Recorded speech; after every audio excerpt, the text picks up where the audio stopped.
Hi everyone, I'm Dale Smith, aka Journo Dale, and we're here to talk about Canadian politics.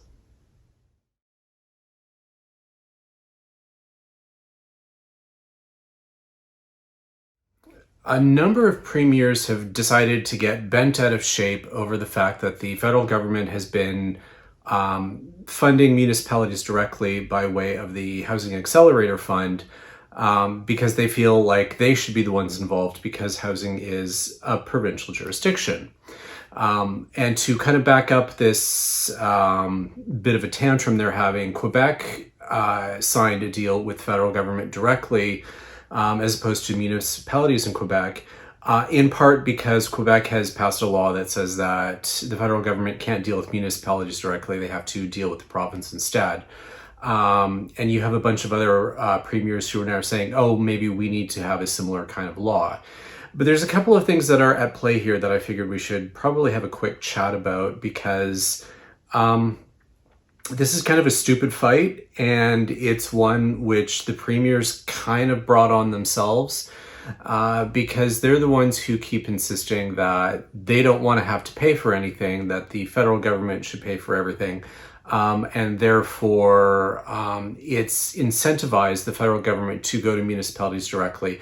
They have done so to a certain extent with certain infrastructure funding and projects. But this is something a little different. And it's also in part because of the identified need. And when housing came up before the last election, the Liberals decided that they needed to do something around some of the bottlenecks that are happening at the municipal level. And this is not a money thing.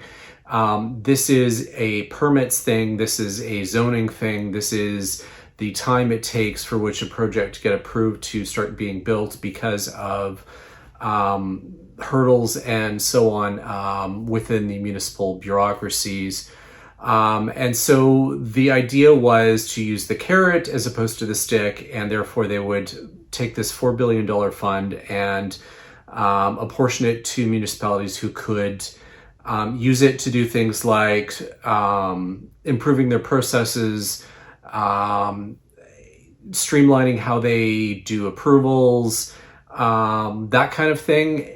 And the one thing that the government also kind of started doing as this rolled out was to set some fairly explicit goals around zoning laws or regulations and bylaws in order to incentivize the cities to remove a lot of the restrictions that are preventing development from happening now, and particularly from preventing density from happening now, which is the real issue that the housing challenge is facing, because sprawl is a problem in and of itself. And we have so much infill that could happen within existing city boundaries if we could densify, but there are a lot of rules in municipalities that make it difficult before we even get to the whole NIMBYism and people who protest any developments that happens in their neighborhood because they don't want people around because they're afraid it would drive down their property values and so on.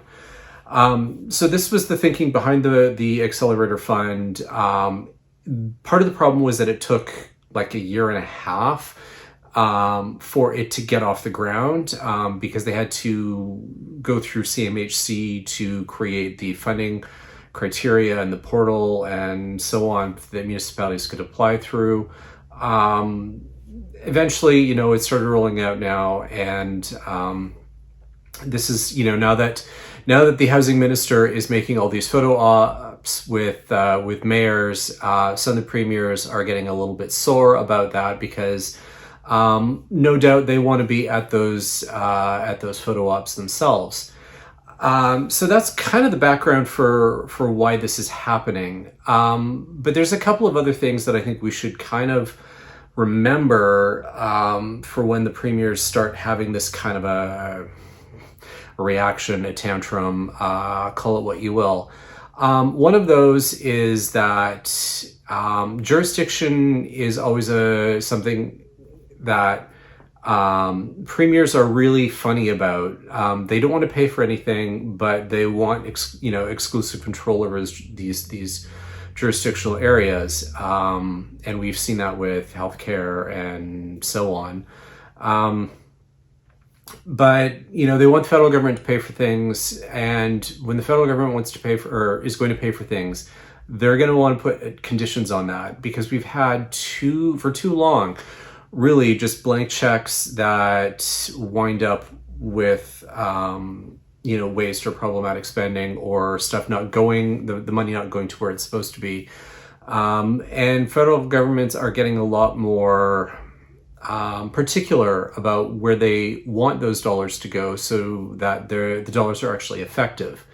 And that's one of the reasons why the current government has been spending a lot of time and energy in terms of making sure that future transfers to provinces or municipalities are a lot more structured, so that the money goes where it's supposed to. This is one of the things with the health accords that they have been negotiating, and why one of the federal conditions is for provincial governments to come up with action plans before they get that funding, so that there is a better line of accountability for where that money is supposed to go. Because previous attempts to do so have just seen that money disappear into provincial coffers, and it winds up on the bottom line to reduce the deficit of a province. Pandemic spending was particularly egregious for that. Where certain provinces just basically took that pandemic money and stuck it on their bottom line and said, hey, we ran a surplus this year, as opposed to spending the money on the healthcare system like they were supposed to. And they didn't pay the nurses or give nurses salary top-ups, or try and find positions to attract new doctors and so on. So as the federal government, fool me once, shame on me, fool me twice, shame on you, or fool me once, shame on you, fool me twice, shame on me. Sorry. So basically, they once burned, twice shy. There's the expression we should be looking for. So they've been burned before, so now they're looking to ensure that they've got a lot more tight strings. And so ensuring that the municipalities are getting this funding directly is one way of ensuring that these housing dollars don't wind up in the provincial general revenues and go nowhere. The other thing I think it's worth noting is that the provinces have not been stepping up when it comes to housing. Housing, like we've established, is a provincial responsibility. And yes, the federal government has had various housing programs through history, mostly through CMHC. They had that post-war building boom.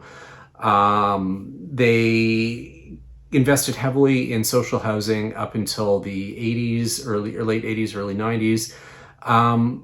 But part of why that changed was, a federal deficit reduction, because we were sitting on a debt bomb, but also you had provinces who insisted that they were better placed to manage that spending, and therefore it got lumped into the General Canada Social Transfer, at which point the provinces did not spend that money on housing, and instead spent it on other things. And that's part of the reason why things deteriorated as much as they did over the last couple of decades when it comes to social housing.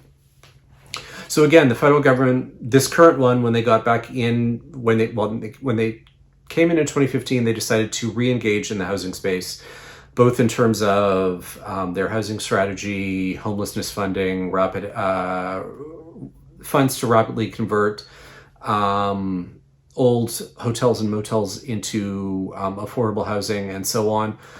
So they did want to re-engage in that space, and that also meant trying to come up with new, come up with new programs that could do that, because the provinces were not engaging in that space the way they were supposed to be doing.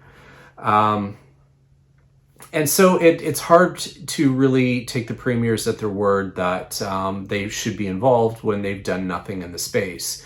Provinces, because municipalities are constitutionally creatures of the province. The province controls all of the municipalities within their boundaries. And they could have, with a single bill, swept out the restrictive zoning laws, within their provinces and so on, in order to do the kinds of changes that people have been calling for a long time, to ensure that we are able to build the kind of housing that we need. But they didn't do that. And so when the federal government says, okay, we're going to come up with a way that we can incentivize the municipalities to do this for themselves, the provinces are getting, all upset because they feel like this is, an intrusion into their area. But at the same time, they've been not doing anything and basically saying the federal government should be throwing all this money into it without ensuring that money would go to where it needs to be. So it's one of these things where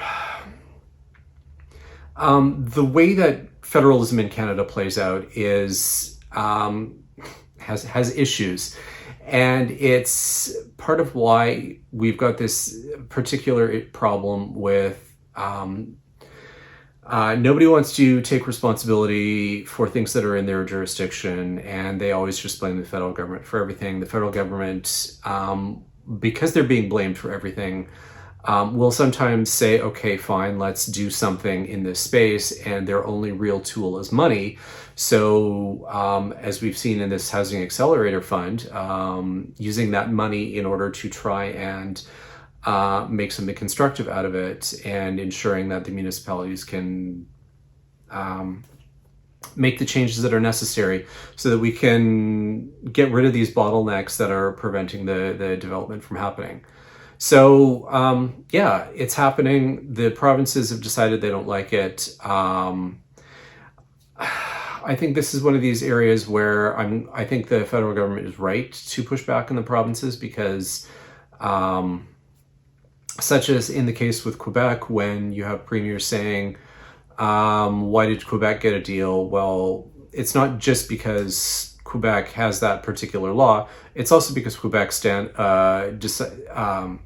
came to the table and said, we will match the funds if you turn them over. And so there we go. You've got double the impact to get housing built within the province. And none of the other premiers have bothered to step up and say that, or to come up with constructive ideas of their own.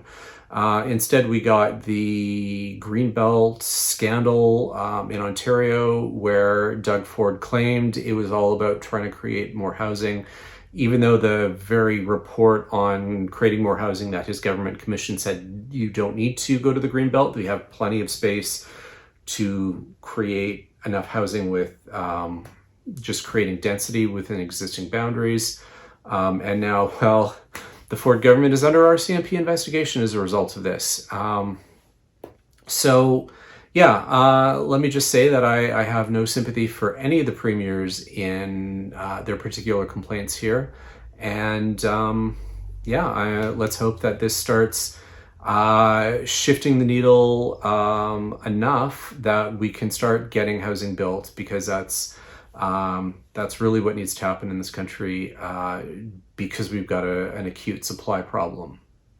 And that's everything for this week. Join us again next week for some more Canadian politics. I'm Dale Smith. That's at Journo_Dale on Twitter, and JournoDale _, on Bluesky. And don't forget to like the video, share, subscribe, and support us on Patreon. Thanks, everyone.